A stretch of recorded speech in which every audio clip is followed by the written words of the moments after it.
Welcome to Space Mysteries, your trusted source for breaking headlines, global insights, and sharp analysis from around the world. If you're new here, don't forget to hit that subscribe button and turn on notifications so you never miss an update. It began with a simple announcement that sent shockwaves across North America. On a quiet Tuesday, the Canadian government declared an immediate halt to all potato exports to the United States. A full stop, not a minor adjustment. For decades, Canadian potatoes had been a staple in American kitchens and a key part of cross-border trade. The decision was unprecedented, catching Washington off guard and signaling a bold assertion of economic independence. Wall Street scrambled, grocery executives panicked, and American consumers braced for shortages. Canada's statement was brief unresolved trade disputes and a need to protect its farmers from unfair U.S. practices. This was more than potatoes. It was a symbol of deepening friction between two close allies. The humble potato became the center of a major international dispute. Canada's leadership was willing to endure short-term pain for long-term gain.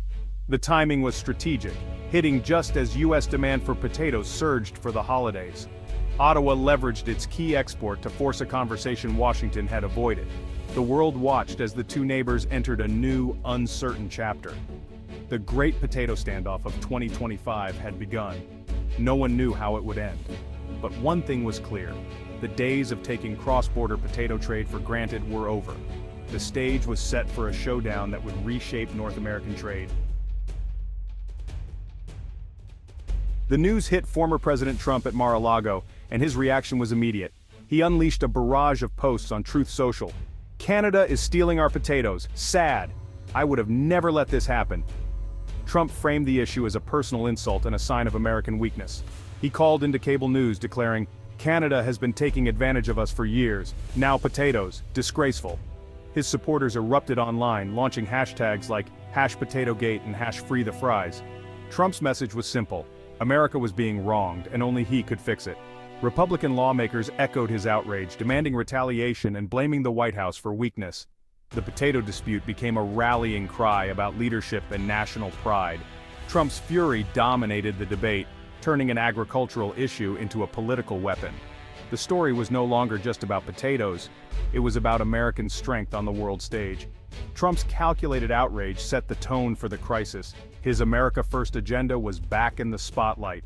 The Mar-a-Lago meltdown wasn't just a tantrum, it was a strategic move. Trump positioned himself as the only leader tough enough to stand up to foreign adversaries, even Canada. The political temperature in Washington soared. The potato crisis had become a test of American resolve. Canada's decision was years in the making, rooted in frustration. Canadian farmers, especially in Prince Edward Island, felt squeezed by U.S. trade barriers. Sudden inspections, quarantines, and costly delays. Ottawa had tried for years to negotiate fairer terms, but talks stalled. The final straw, a new U.S. rule requiring expensive soil testing for Canadian potatoes, but not for American ones. Canada saw this as blatant discrimination and a protectionist move. After years of patience, Canada decided enough was enough. The export halt was a drastic but necessary step to force Washington's hand. It was a stand for economic sovereignty and fair treatment. Canadian farmers depended on the U.S. market, but the government chose to break the deadlock. The message: Canada would no longer play the junior partner. Amid the crisis, Prime Minister Mark Carney emerged as a new kind of leader. A world-renowned economist, Carney saw opportunity in the chaos. He argued Canada was too reliant on the U.S. and needed to diversify. Carney launched the Asian pivot, sending trade officials to Japan, South Korea, and beyond. The message: Canada is open for business and ready for new partnerships. Carney's calm, strategic approach contrasted sharply with the U.S. political storm. He reframed the potato dispute as proof Canada was serious about global trade. While Washington argued, Carney built bridges. His goal: make the U.S. market less critical to Canada's future. It was a bold plan to shift the balance of power. Carney's Asian pivot paid off almost instantly. Within 2 weeks, Canada announced a billion-dollar potato deal with buyers in Japan and South Korea. The agreement not only replaced lost U.S. revenue, it exceeded it. Asian markets prized Canadian potato varieties for premium chips and fries. The deal included investments in Canadian ports and a streamlined inspection process. Everything Canada wanted from the US Canadian farmers went from crisis to celebration. The US food industry, facing long-term shortages, lost its leverage. Canada had found a new, more lucrative table. The world saw that the US was not the only customer.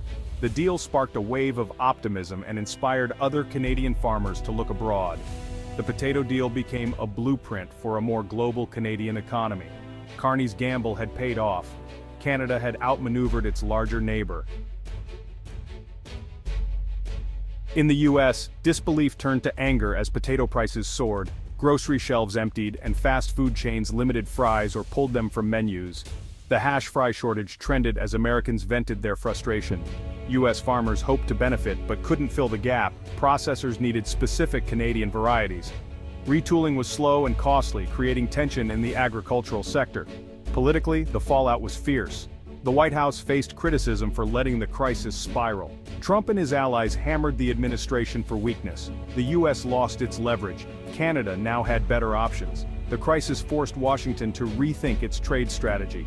The old belief that others needed the US more was shattered. Even close allies could and would find new markets if pushed too far. The potato standoff was a wake-up call. It wasn't just about fries. It was about America's place in a changing world. The global balance of power was shifting. The US had to adapt or risk being left behind. In Canada, the potato crisis sparked a surge of national pride. Canadians saw it as a David versus Goliath victory. Prime Minister Carney became a national hero.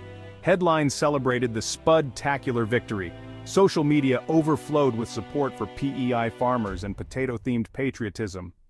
Restaurants created special dishes and the potato became a symbol of resilience. The country felt it had finally stood up to the US and won.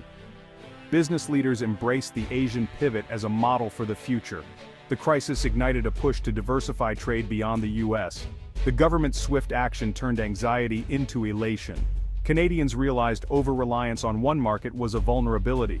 The potato became a symbol of sovereignty and success. The episode reinforced Canada's identity as a clever, resourceful nation. The humble spud was now a national icon. The lesson: Canada could punch above its weight on the world stage. The country emerged more confident and united than ever. The potato conflict shook the foundations of North American trade. Decades of integration under NAFTA and USMCA suddenly looked fragile. Businesses realized political disputes could sever supply chains overnight.